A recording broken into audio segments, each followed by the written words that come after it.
And you can make a little noise. That's what I'm talking about. Let's try that one more time. Give it up to everybody here in the room. That's what I'm talking about.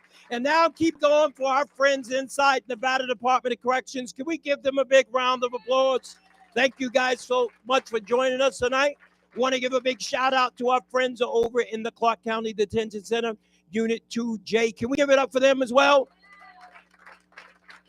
We also want to keep it going for our friends over in the City of Las Vegas Detention Center and everybody who's watching from around the world on the Hope for Prisoners Facebook Live page. We are so grateful that you have joined us tonight. And we have one of the greatest leaders in our community. I cannot wait for him to share not only his story, but the things that he's doing right here inside our local community. So in the Hope for Prisoners fashion, I'd like to open it up for any testimonies anybody would like to share. If anybody has got any clean time up underneath their belt, if anybody's got a job or an employment or something magnificent that has happened in your life, please slip up your hand. I'll run over to you. If you're in Nevada Department of Corrections, just let Darby know.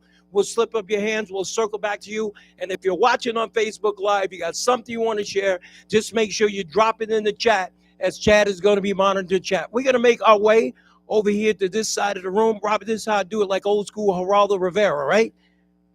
Tell us your name. Look right over there in the camera. Tell us your name, and what is that you like to share with us tonight? My name is Ryan Parker, and I graduated Hope for Prisoners about a couple months ago. I also went from Crossroads with Mr. Banghart, and since I've met you great folks, miracles have been happening left and right, left and right, left and right.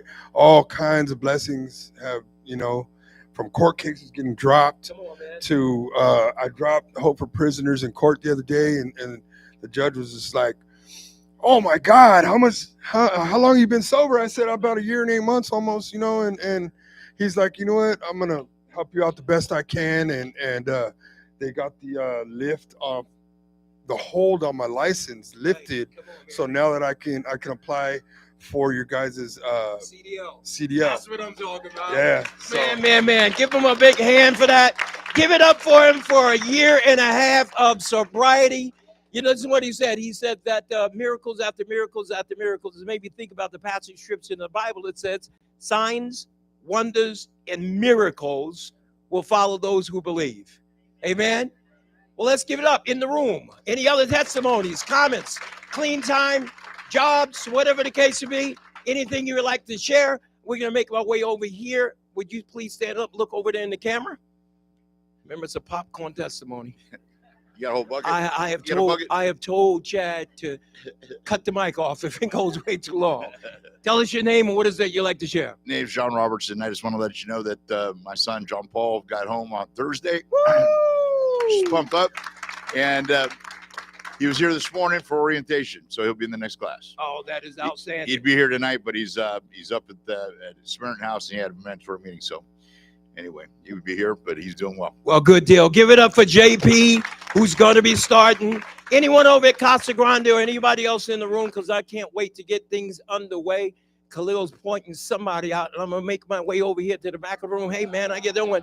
And we're going to sit up here and put you on blast. Whoever it was, we're going once, going twice. Come on, stand up. You got to share a text. You want to share or no? Yep, he put you on blast.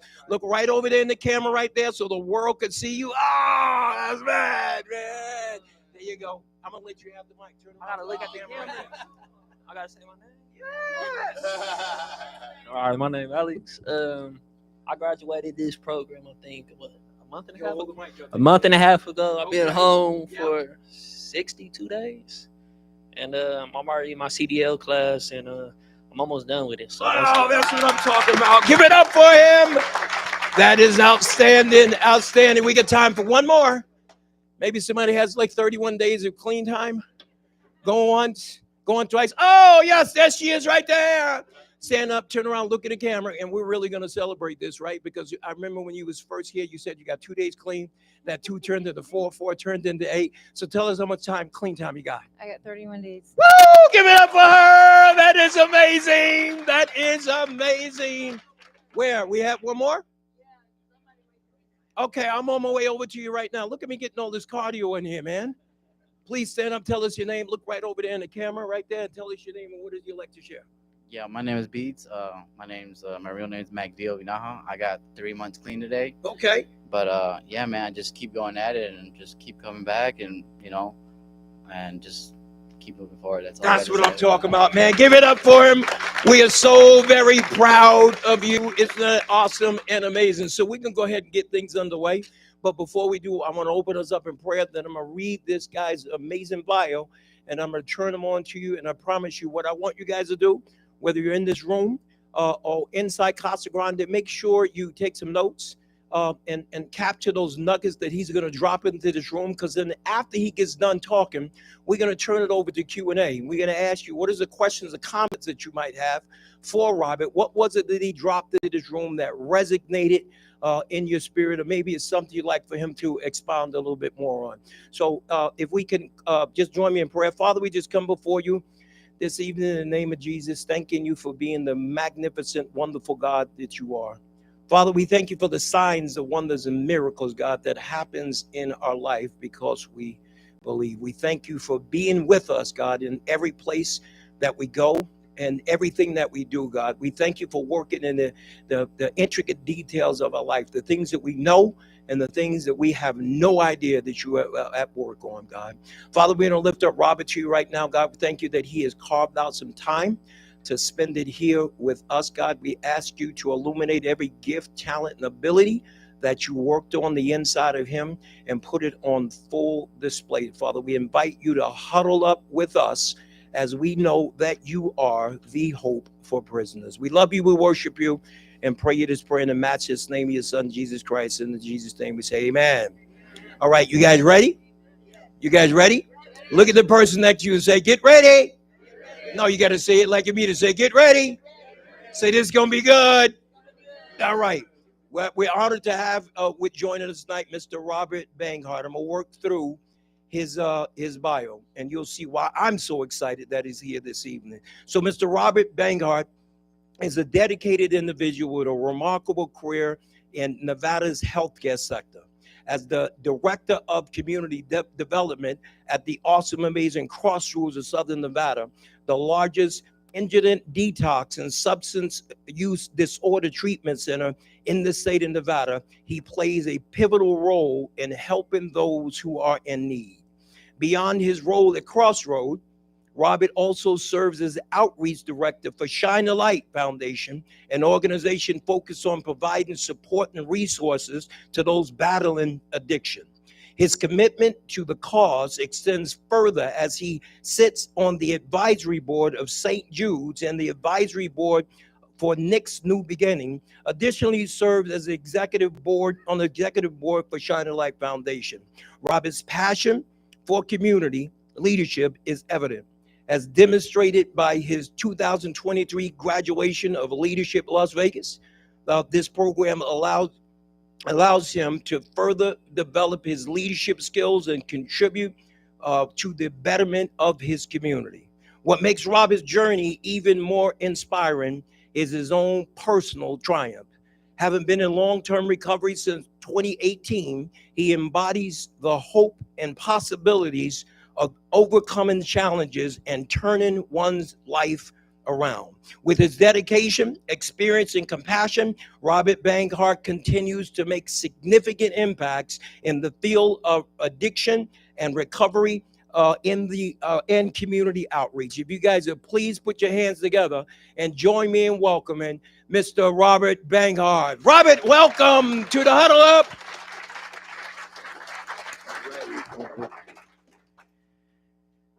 Thanks for having me. Just wanted to first thank Hope for Prisoners and Jon Ponder for having me, and Tiffany, obviously, for asking me to speak. I was thinking earlier as I was watching everybody come in and get together and talk, I was thinking about this experience that I had recently where I was at Tiffany's wedding, and I was at the time talking to her fiance. It was a party before her wedding, and I have this thing where, like, wherever I go and I'm surrounded by people, like large groups of people, especially within the recovery community, I just kind of watch them. You know what I mean? I just kind of see. I sit back and I take a moment, and for me, I think about these things like, how is it possible that all of us could be here in this moment right now? knowing all the things that we've done to not be here, right? All the actions we've taken to not be here, and the fact that we are all here spending this time together. You know what I mean? For me, it can only be God. You know what I mean? I'm not here to tell you what to believe in. You know what I mean? I couldn't even tell you what my God is. You know what I mean? I just know that it's bigger than me, and it's enough to make a beginning. So if I told you my story, I would say that I believe that I was born alcoholic. My first experience as a child, I was restless, irritable, and discontent. I didn't fit. You know what I mean? I was like a square peg in a round hole. I had a really hard time feeling comfortable with myself. You know what I mean? That was long before drugs and alcohol was in the picture. You know what I mean? I was just, the book talks about being maladjusted to life. You know what I mean? And I thought that, right? I thought that I was just different than everybody. I knew it. And I had some early traumas in my life that I think a lot of people have. But my very first memory as a kid was my father beating my mother and then leaving. You know?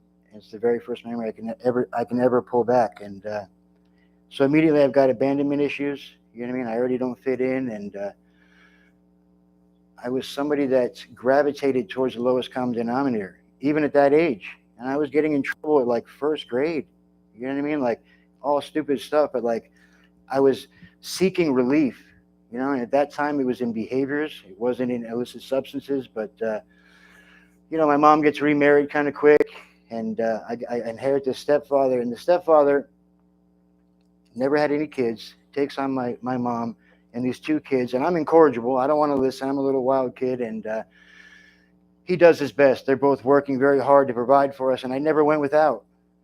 You know what I mean? And I know that now. But if you had told me at the time, my perception, because the way my mind works, the mind of my alcoholic mind, I'm always looking for the worst things. I'm always focusing on the bad things, and I'm always making things out to be worse than they are because I need them to be, because it excuses my behaviors and the things that I want to do, you know. But my truth is that I always had a home. My parents always provided for me. I had an opportunity to succeed. You know what I mean? That's a long story short. And but I didn't gravitate towards that, you know. And I gravitated towards these influences in my life that were not good, you know. And I had an uncle that was in and out of prison most of my childhood, and for so long I visited him in prison, I thought that plexiglass was a part of his demeanor. You know what I mean? Because I never saw him in the free world, hardly ever. And you know, I got in a lot of basic trouble, but and drinking and drugging was around, but it wasn't something that I ever had like the aha moment, right? Like I couldn't tell you when I had my first drink. I couldn't tell you when I smoked my first joint. You know what I mean? It was around because I always gravitated towards it, and but it wasn't in my home.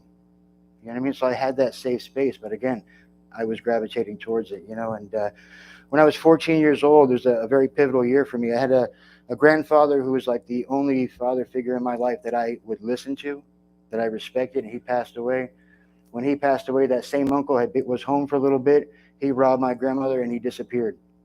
So essentially I lost all the men that I looked up to in my life within a couple of months of each other, you know. And then shortly after that, a man shows up at my front door and he tells me he's my uncle, tells me that my dad's dead. I later found out my dad died of an overdose. My dad had left, gone on, and started a whole nother family. I never knew him, you know. So instead of, in our literature, it tells us that if something happened like that, something extreme, that if I wasn't an alcoholic or an addict, that it might correct my behavior. I might see that as an omen and change the way I am. But I'm an alcoholic. That's not what I do. I don't have the power of choice to change the way I think. You know what I mean? And I fell off a cliff. You know, I used that as an excuse to accelerate this behavior that I was living in, and I hated myself. I'm just going to be honest with you. I didn't like who I was. You know what I mean? I thought that, for sure, thought that God had damned me to a life of this misery, right? And by the time I was 17 years old, I was on my way to prison for the first time. You know, I spent 3 years incarcerated. I don't tell you that to fit in. You know what I mean? It's not really something that I enjoyed. And I got certified as an adult, and I went to prison, and I got off the bus to go into reception, and the first thing I saw was a piece of eyeball on the ground. You know, as I'm walking through the door, you know, again, something that would have happened, because in that moment I was scared to death. You know what I mean? I was 17 years old, had a baby face. I'm walking into a correction facility. I see part of an eyeball. I'm chain gang to a bunch of guys that are much older than me, a whole bunch of tattoos, and I'm thinking to myself, like, I'm going to die. You know what I mean? Like, probably the most scared I've ever been in my life. You know what I mean? And I was locked up for 3 years. I didn't do anything. I stayed to myself. I did the best I could to just get through and get my time done. And then I'm on the bus coming home, and I get that feeling, you know what I mean? And at the time, I thought it was just, I'm coming back into civilization, that nervous, that anxious energy. But I know now what it was, that I knew that I was going back to the same environment that I had been in, and I had no solution. I knew exactly what was going to happen, and I couldn't stop it. I couldn't stop it. You know what I mean? I didn't accept any kind of programs. I didn't accept any kind of help. I got on that bus. I went home, and within hours, I was right back up to the same things, And I grew up in a really small town, so everybody knew who I was. Everybody knew what I was doing, you know what I mean? And I started getting pulled over by the cops. And the cops, at the time, I thought, the standard answer when I'm out there up to no good, right? But I know now, in retrospect, what they were trying to do is they were trying to help me. Like, they were really trying to help me. They would pull me over, and it wasn't the standard stop. They'd pull me out of the car, and they'd try to talk to me. They'd try to coach me. Hey, listen, we know what you're doing. We're trying to help you. These resources are available. Why don't you go over here? They were trying to help me. You know what I mean? But the book also talks about frothy emotional appeals, and defiance is the number one characteristic of me and my alcoholism. So I'm not going to accept help until I'm ready. And I couldn't see it for that, So my bright idea, I use that term very loosely, is that I'm going to leave my small town in New Jersey. I'm going to move to Las Vegas to change my life, knowing that I have no evidence in my life that I can do any of that on my own, And I had a friend, another loose statement, that was out here, and I sent him $300. I showed up with like $200 in my pocket. That was my grand scheme, right? And next thing you know, I'm living on Trop and Topaz. I don't know if you know that wonderful establishment area. That's not great. And I had never heard of a drug test before in my life. And the town that I grew up in was very small, right? So I was working when I was 12 years old. My grandma was a waitress in a diner. I was working in the kitchen. Nobody asked me for an ID, for a card, for nothing. I just showed up. They paid me cash. It was cool. I did that until I went to prison. And so I show up here, and they tell me to go for a drug test, and I took it. I didn't know. I didn't never take one before. I didn't know what it was, And that didn't work out well, as you can imagine. So I ended up working in restaurants that were very similar to the ones I worked in back home. But my alcoholism at this point wasn't so catastrophic, right? Like, to the normal person, 100% it is. For us, it wasn't that bad, right? I was still able to hold a job. I was still able to show up, kind of. I was still able to had some jingle in my pocket. It wasn't that catastrophic end that was coming later on. And like the true Jekyll and Hyde, I was working for Wolfgang Puck and going home getting obliterated every night.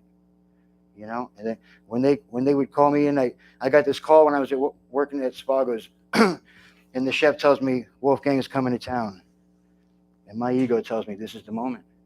This is it. He's finally going to recognize me for the amazing human being that I am. All this hard work that I'm doing for him. He sits me down and he tells me the same talk I've given 1,000 times. You know what I mean? Now working in treatment, it's out of hand. That's the short version. You know what I mean? It was a little bit rougher than that, but he described my alcoholism to a T without calling me an alcoholic.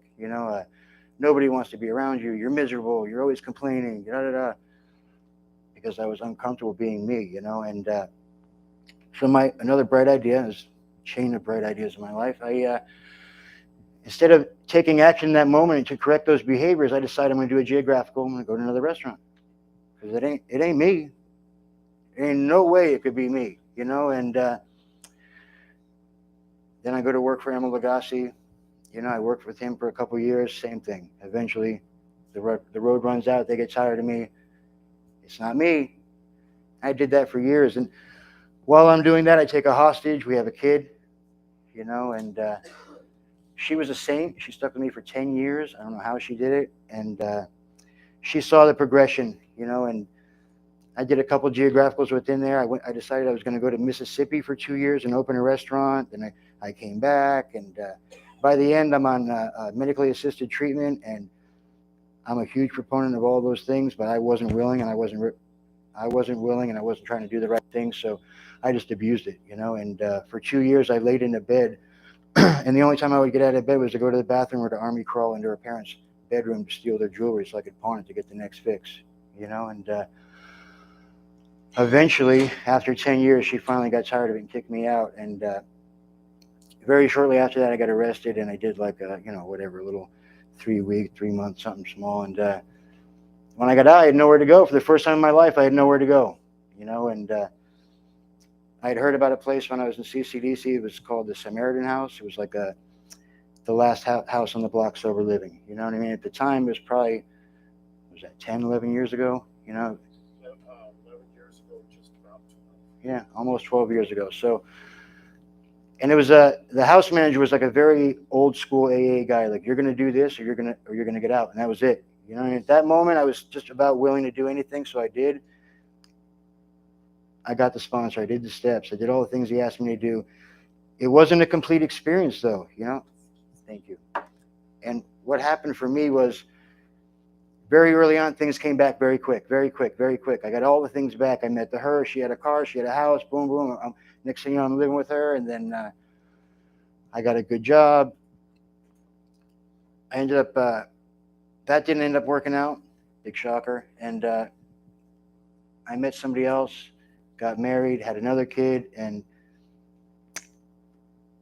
my life got so good that it started to separate me from my recovery.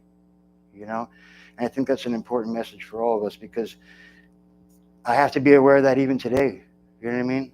Like, God didn't bless me with all these things so that I could forget about what got me there. You know what I mean? It will change. It will morph. It will become different 100%. It will. But it's super important to remember where you came from and what got you where you're at. And I forgot that. Stop going to meetings. Stop checking in. Stop calling people. I got very disconnected, very separated from the very thing that saved my life. That's the insanity of my brain. Right? If I'm not chasing my recovery, I have a brain that cannot assess the situation properly. Cannot. And way too selfish to do that. I got asked to speak at a meeting on my 3-year anniversary. No idea why. I hadn't been to a meeting in like a year. Barely talked to anybody. And what had happened was, I went to that meeting. I spoke. I went home that night. And that thing that's inside most of our heads, I think, is, it just got too loud and I couldn't do it anymore. You know what I mean? I couldn't fight the fight by myself. And I got high that night. Within a month, I was homeless. I come from a good home. I've never been homeless. You know what I mean? And that second wife, I had told her when we got married, I said, if I relapse, I know the type of addict, alcoholic that I am. Run. Take everything and run. It's probably the only time in our relationship she listened, but it is what it is. I'm amongst my people. Very good. All right. Within a month, I was homeless, and my homelessness was very progressive, just like my addiction. I wasn't the guy that just started picking through dumpsters day one. You know what I mean? It just wasn't my story. I did a little couch surfing. I did a little, tried to hang on a little bit, tried to come around a little bit, and the last meeting of Alcoholics Anonymous before I fell off the cliff, I was only going to this same house that had helped me get sober to attend a meeting so that I could get the basket halfway through the meeting, steal money out of it, and go get high. That's where my addiction takes me.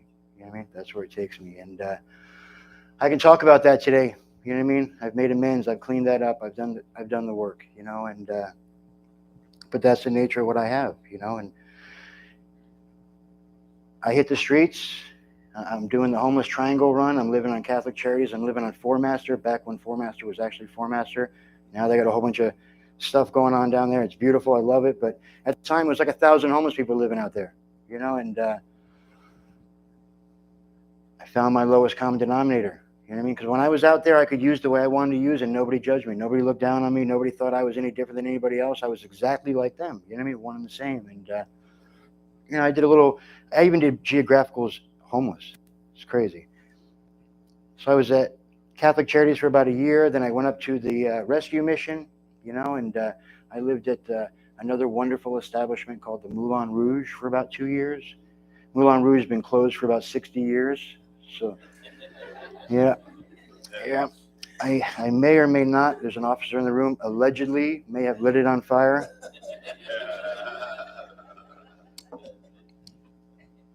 I promise you this, that when I was sitting around the Christmas tree when I was a little kid, I never, ever once in life dreamed or imagined that my life would end up at the Moulin Rouge. And I feel like a lot of people in this room can understand that feeling, right? 1,000 paper cuts along the way got me to the Moulin Rouge. you know. And I'd love to tell you that was my bottom, but still got another 20 minutes, so clearly it's not.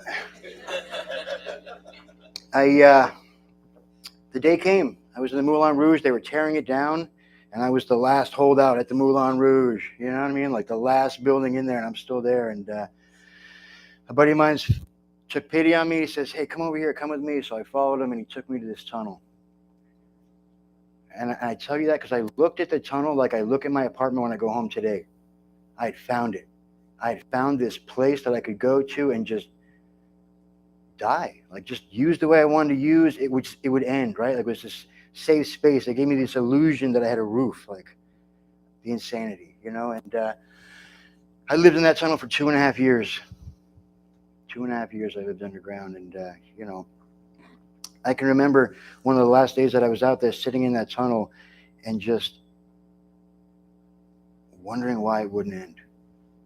You know what I mean? Like I couldn't even kill myself, right? You know what I mean? Like it was such a defeated and hopeless feeling, just wanting it to end, and it wouldn't end. And the last day that I was out there, my hustle, because I'm a hardcore gangster. I usually go through dumpsters of single suites. I look for any doors that are open in like a storage unit. You know what I mean? I'm none of those things. And I had gotten lucky that day. You know what I mean? And I come up on a bunch of stuff, and I went through my neighborhood. And in my neighborhood, the Cubans kind of ran the area. They were all the dope dealers, and I would always go by them. And every time I scored something, I would give them a little something just to kind of, because I was always like, I'm a petty thief when I'm in my addiction, right? I know, shocker. And people were always looking for me, right? Somebody had always stolen something from somebody, all that crap when we're out there. And so I'd go by, I'd always drop something too. And I think what happened was that I flashed too much stuff because I went around the corner and my tunnel was on some train tracks. And there was like these 4 businesses that faced the train tracks. And if you didn't live in that area, you would have no idea they were there. I'm not even sure they were legal. But I went to one of the businesses and I dropped off all the stuff. I had this guy that would like buy jewelry for me or phones or whatever I came up on. And I dropped it off. I left. I went and got high. When I came back, there was 3 guys waiting for me, you know. And I only tell you this story really honestly because I want to tell you the exact nature of what it is that I have, okay? All 3 of them had weapons. They had an axe, a pipe, and a knife, and I saw it, and I knew it, and they were far from me. I had time to run. But on the other side of them was what I needed to get my next one, and I couldn't. The power of no choice. You know what I mean? I didn't have a choice. So it wasn't a brave act, really. It was a desperate act in hopes that maybe I'd get lucky to get past them because I needed it, and that was it, you know. And I'm here, so clearly I didn't get past them. You know what I mean? And they killed me. They killed me. They hit me with an axe a couple of times, hit me with a pipe a couple of times, stabbed me once in the leg, and dragged me onto those same train tracks, and they left me for dead, you know. And for me, this is the first time in my life that I can ever see God in my life. All right? It's the first time in my life that I'm open to seeing the evidence of God in my life, okay? And one of the other businesses, there was an overnight security guard that I had befriended over the years. He worked 3 nights a week. I didn't see him that day. I didn't know he was working. He had seen it all happen. He happened to be working, saw it all happen, called an ambulance. They showed up. They revived me, pulled me off the train tracks. They pulled me off the tracks. While they're working on me, the train comes. Train comes. I wake up. I've got swelling of the brain. I still think I'm fighting for my life. I'm fighting with EMPs. They hit me with morphine. I die again. I wake up 3 days later on life support. I think it was Valley. I don't know. One of those 2 hospitals over there. And when I woke up, I had this nurse like yelling at me, and I was like, oh my God, I had this massive headache, and the headache sounded like the train, like this ringing inside my head, and there's beeping and whistles, and I'm naked, and there's tubes, and I'm scared. I'm scared. That's my truth. You know what I mean? I'm scared to death. And for me, I get emotional about this moment, right? Because it's the first time in my life that I ever felt the presence of God in my life. Felt it, you know. I felt a hand touch my forehead. I heard, calm down. Calm down. That's all. And I felt the presence of something in that room that was so massive and peaceful that I couldn't argue. I couldn't, you know. And so for me, God came through a shot of morphine. You know what I mean? I don't argue how he comes. I'm not here to, I don't care how the message comes, it comes. You know what I mean? It comes. And, you I spent 3 days in that life support, and then I got transitioned to a physical rehabilitation hospital for the next month, and while I was in that hospital, what happened for me is that my sponsor and best friend showed up, and he told me a story about how a whole bunch of people, including my mom, who's listening to this right now, were looking for me for years. This network of recovery, because I had been sober for a little bit. They had been searching for me and trying to find me and all these random posts and did you see him? Where'd you see him? And, they would like report where they had seen me kind of in passing, and he didn't hit me over the head with the book. You know what I mean? He didn't hit me over the head with recovery. He didn't tell me how to do this or die. He just said, here's the next step. Are you willing? You know what I mean? That was it. You know what I mean? He let it be my idea. Was I willing to do the next thing? And at that moment, I was so weak and so broken that like I probably couldn't have handled anything else but that. And I got out of that hospital. I went to my first treatment center called Freedom House Inpatient. I show up, they do my assessment, and because of all my injuries, they wouldn't let me get medically cleared, And my alcoholic mind tells me, of course, God's dropped me. God gave up on me. This is a one-time deal over here. He's not going to take care of me over here. You know what I mean? All these doubts and insecurities come in, and within 20 minutes, I'm in a car and I'm driving to a sober living called Nick's House that my sponsor and I now manage. And I show up at that house and I walk to the store. And when I tell you I walk to the store, I talk 100 feet this way and 100 feet to the left.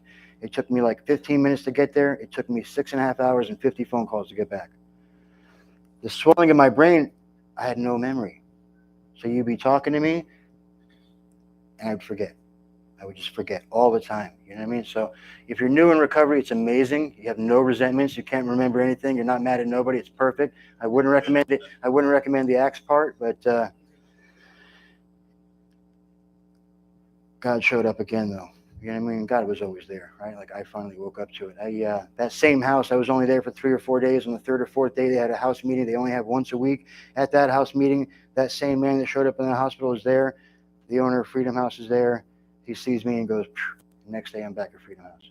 Seconds and inches, you know what I mean? Seconds and inches. And I went back to that treatment center. I did 30 days on a scholarship. I asked for another 30 days. They gave me another 30 days. You know what I mean? For me, early on in sobriety, it was very hard because of the physical injuries. Like my equilibrium was off, and I'd been homeless for so many years. It took me a month to learn how to sleep in a bed. You know what I mean? I think that's relatable for you guys too. Like,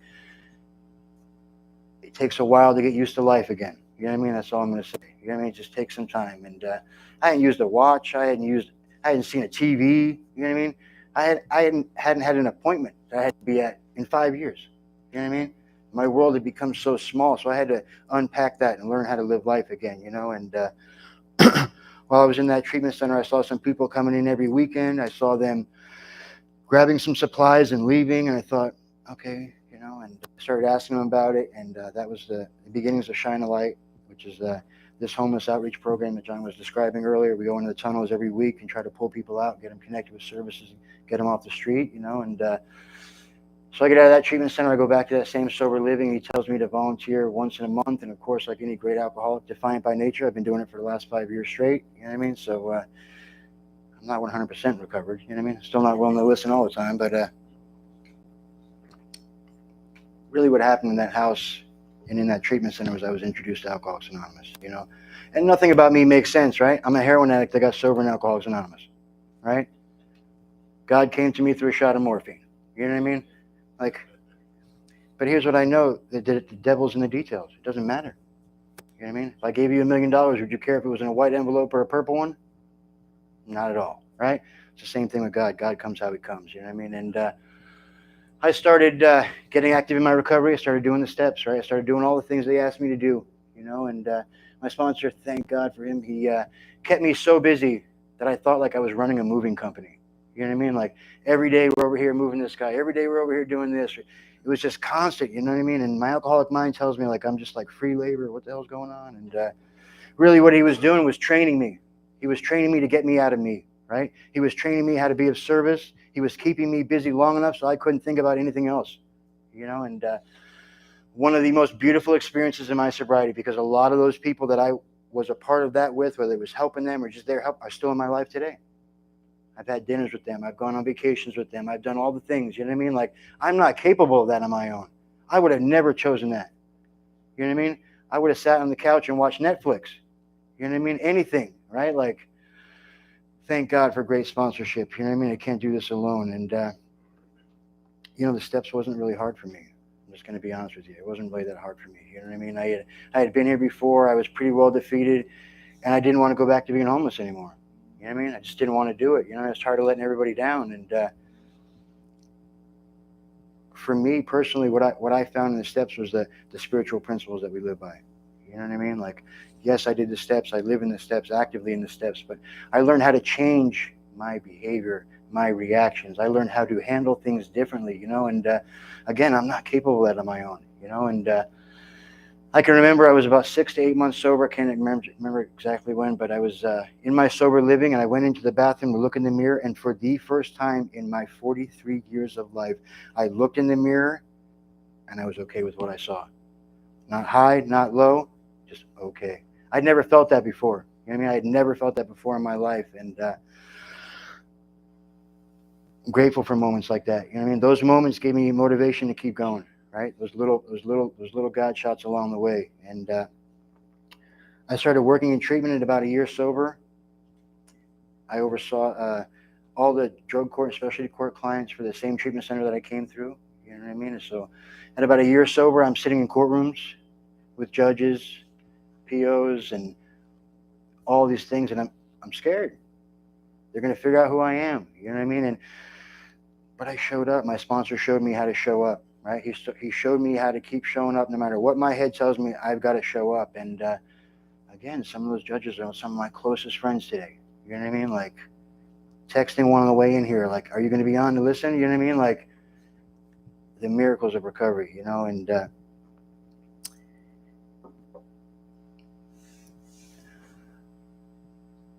I have had the gift of being able to help people. Right? I've had the gift of being as it was shown to me, you know, and I sit back and I think, like, how much time that I spent not willing to do anything and the results that I got, and it's very evident in my life today that if I take a certain set of actions that I can and have recovered.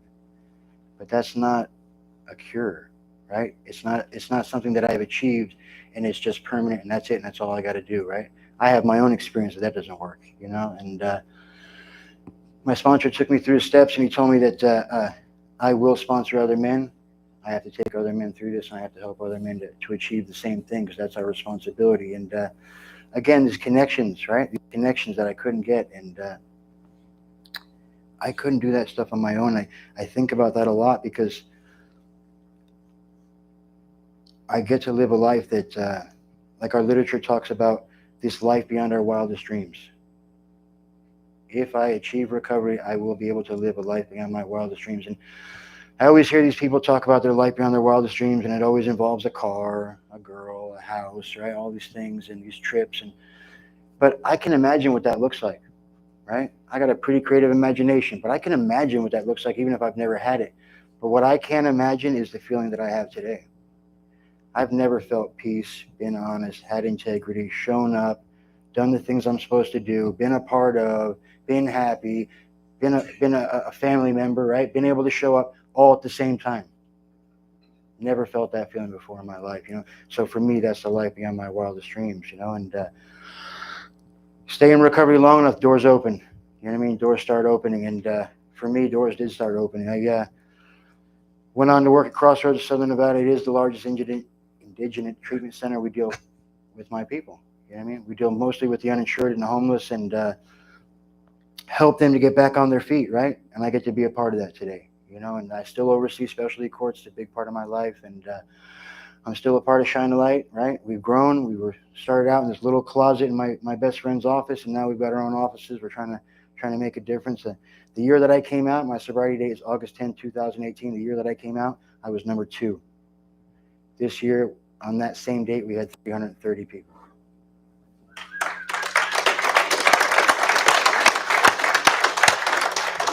And I tell you that not for the applause. I tell you that to spread hope, that if I can do it, a homeless junkie with nothing, wanting to die, There's about 500 nonprofits sitting in this building right now. Let's go. You know what I mean? Like, we got this, right? And inherently, as addicts, we have that mentality, that hustler mentality, right? And if we can get through, for me, it was the steps. I'm not trying to tell you what to do. But for me, it was the steps. I get that change of behavior and put that towards positive. The world's your oyster. You know what I mean? I believe that. So thank you guys for the time. I appreciate it. My number's available for the men. Can we give Robert another big, gigantic round of applause? Robert, don't go too far. Man, was that amazing? Was that amazing? I told you it was going to be good. So this is a time to open up for Q&A. Something that Robert dropped into this room that really resonated with you, was something that you would like for him to expound on. I'm opening it up for everyone here in this room. I'm going to open it up for you in Casa Grande, whether you're online, watching Facebook Live. Make sure you drop it in the chat. And I'm going to make my way back over here to the back of the room, get this cardio on. Would you please step up? Look into the camera. Tell us your name. Tell us your name and what's that question or comment that you might have for Robert? My name is Khalil Rose. I'm a case manager here at Hope for Prisoners. First thing I want to do before I ask my question is, Rob, I've known you for about 4.5 years, since my first day at Freedom House. You case managed me. I was one of those drug court clients that didn't want to listen. You made a suggestion to me that you probably don't even know saved my life. When we were going through COVID and we were stuck in Freedom House, couldn't do anything, I came to you and I was like, I'm tripping right now. And you said, why don't you start a meeting? And so I started a book study. We did it every single day. And out of that book study came George Petty, right? And other people that are now working at Shine a Light and are doing the work in the community right now. And so I want to thank you for that. You don't even know you saved my life, right?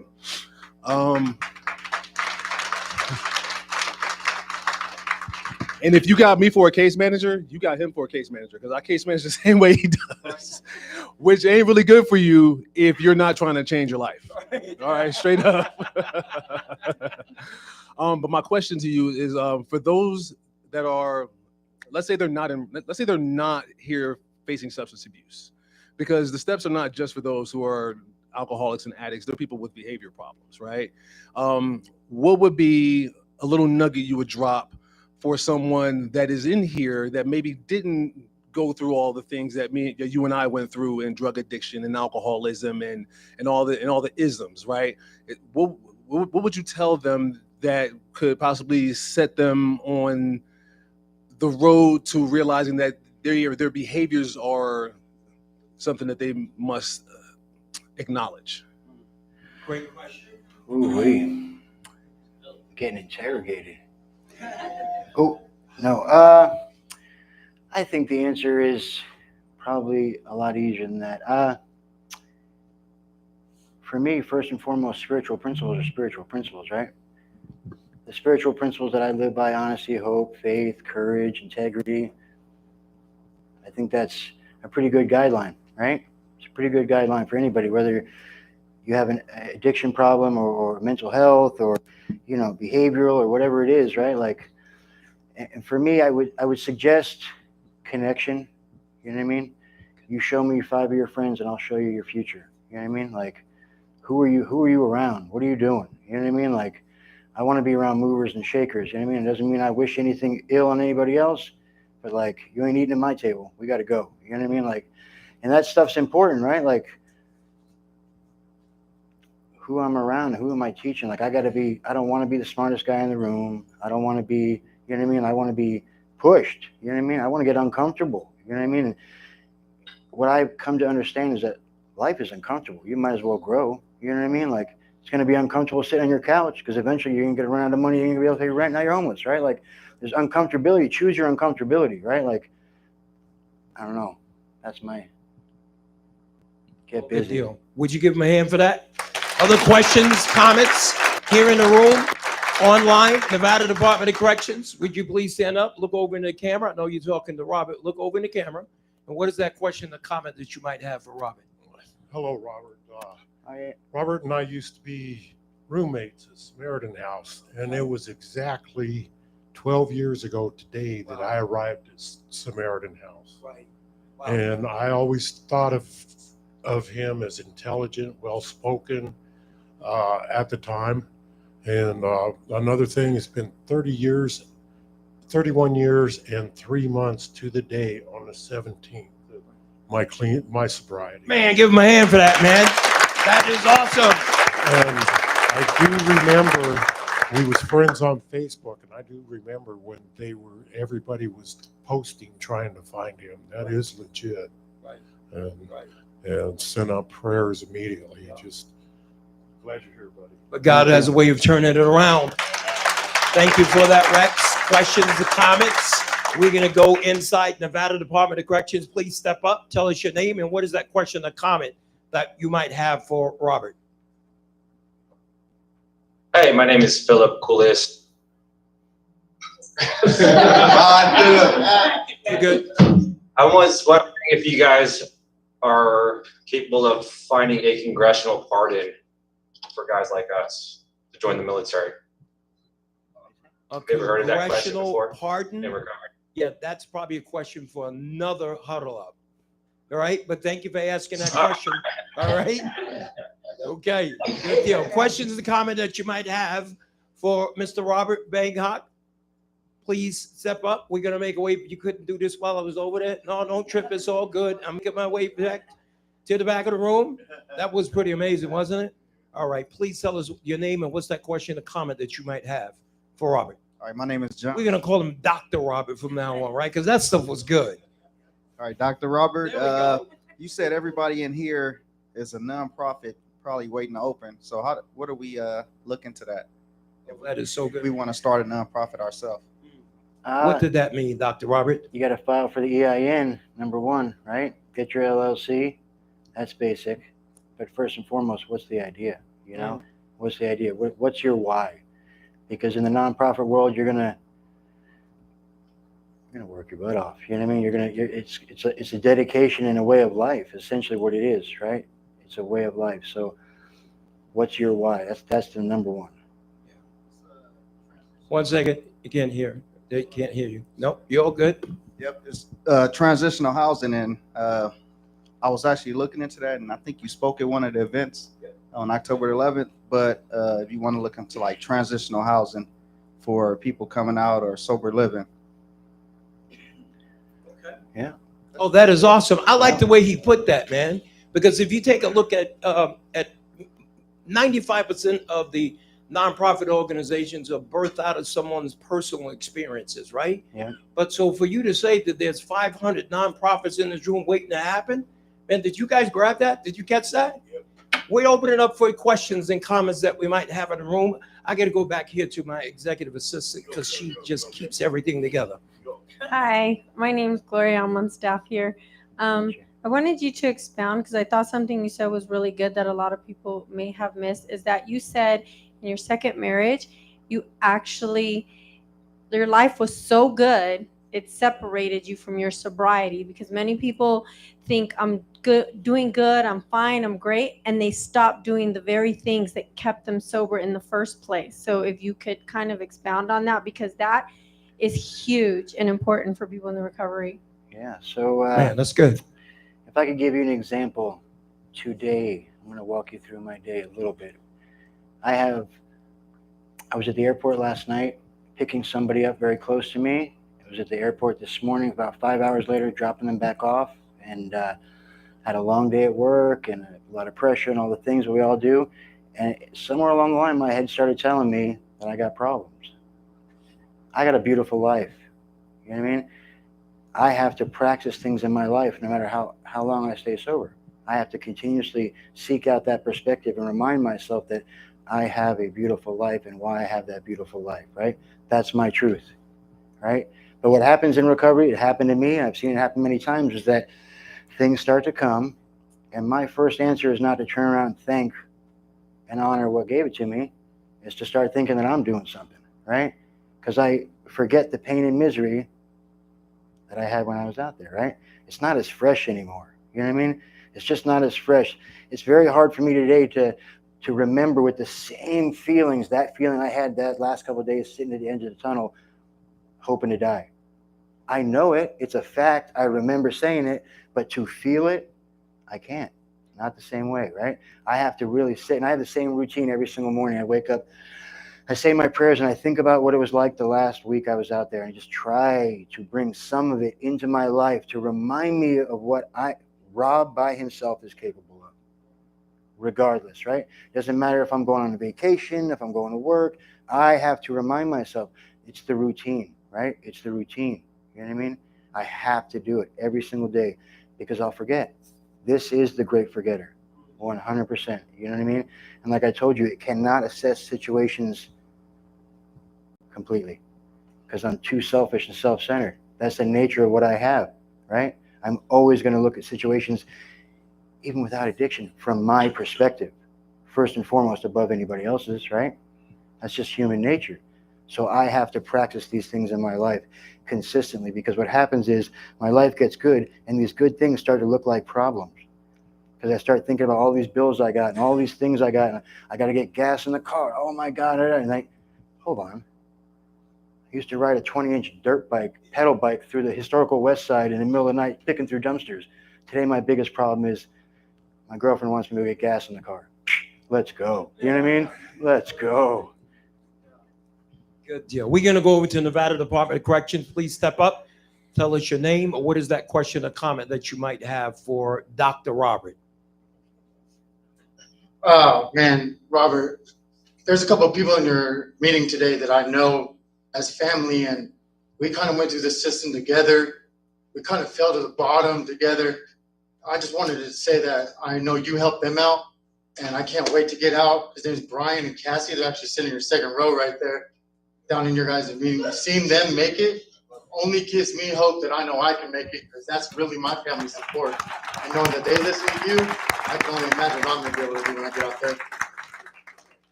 Man, that is so good. We could drop the mic and go home right now. Man, oh man, oh man. Questions or comments that you might have for the good doctor? Questions and comments in this room, inside Nevada Department of Corrections, the Clark County Detention Center, Facebook Live. Questions, comments? John Robertson. Where I look. There we go, right there. I just want to say thank you, Robert. Your testimony this evening has inspired me to step up. I've been clean for about 18 months. And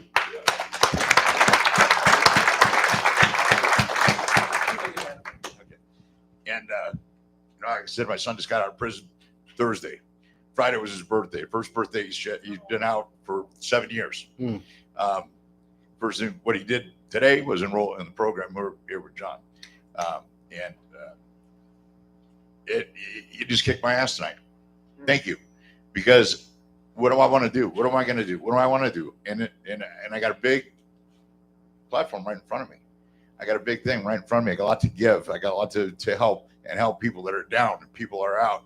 And one of the greatest things I love to say, because we've taken meetings in the Freedom House and things of that nature, but then I think, why am I doing that every Thursday night? That I'm supposed to do that, you know? And I'm feeling like I'm getting convicted right now, and I just want to say thank you for that, because my son didn't make it today because he's in Samaritan House.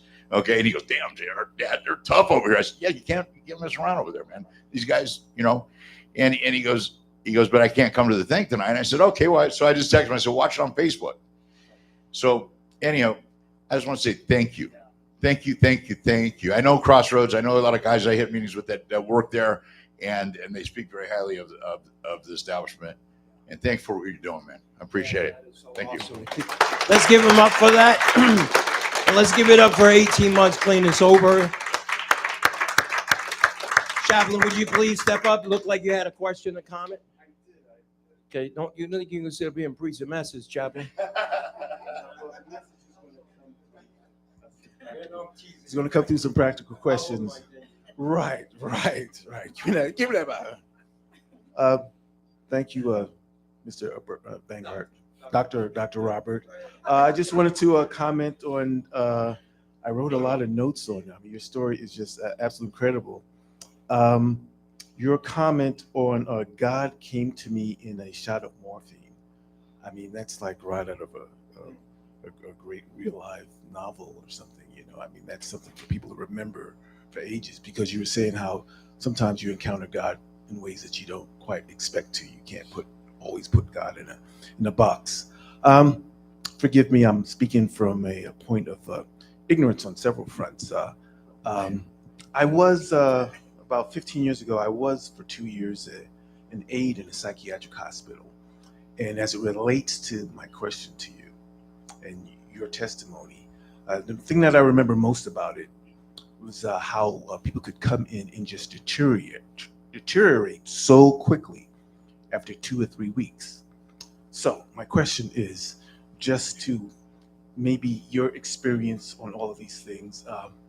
I know of a lady, and she is in some sort of transitional transient experience. You know, she's got like a court case where she's supposed to have funds coming, and she's had all kinds of trouble, and so she's found herself homeless.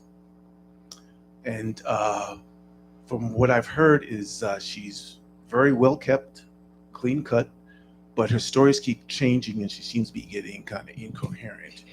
And we tried to help her a little bit, but she seems to can't get. Her story is that she can't get help anywhere. Every place that she goes, churches, organizations, she seems to be referred to something called a 211 number. Maybe you know what that is. I don't know much about it, but she's claims that she's not getting that help that she needs, and we need to decide, you know, whether we're going to try and go scorched earth and try and help this lady, or just maybe back off and let whatever's going to happen happen. You know, what do you? I know I'm putting you on the spot, but from your experience, what would your counsel be to me, and what do you think the situation might be? I mean, great question. I think it is.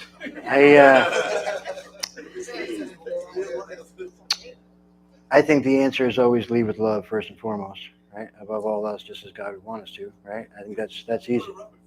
Yeah, but I mean, I think connecting her with resources. I can give you my number when we leave here. That's easy. We can work on that together. You know, I could have my case managers go talk to her tomorrow. So yeah, it's no big deal. Talk to her and see where she's at. That's, you know, what I mean? I was having a conversation with someone, and that was my thing, you know, that they need to sit down with her and experience the person and find out what this thing is happening. Yeah. Shine a light. We have case managers that are doing outreach calls all day long for different people. So it's not an issue. It's no big deal. Thank you. Of course. And that is outstanding. Can we give Dr. Robert Banghart a big, gigantic round of applause? That was absolutely amazing, man. Thank you so much for coming and sharing with us tonight. We're going to keep you on the short list. Was that good or was that good? Man, give him a bigger hand than that. Man, it is so awesome. Well, we've come to the top of the hour. I want to respect everybody's time. So I want to thank you for joining us here this evening. I want to thank you guys for over at Nevada Department of Corrections jumping in, Facebook Live. Those of you who watched on Zoom, thank you so very, very much. The Huddle Up would not be the Huddle Up if you didn't huddle up with us. So we'll be back next Tuesday evening from 6 to 7 p.m. with another awesome, incredible leader in our community coming to give us hope. Thank you guys so very, very much. God bless you, and we will see you next week.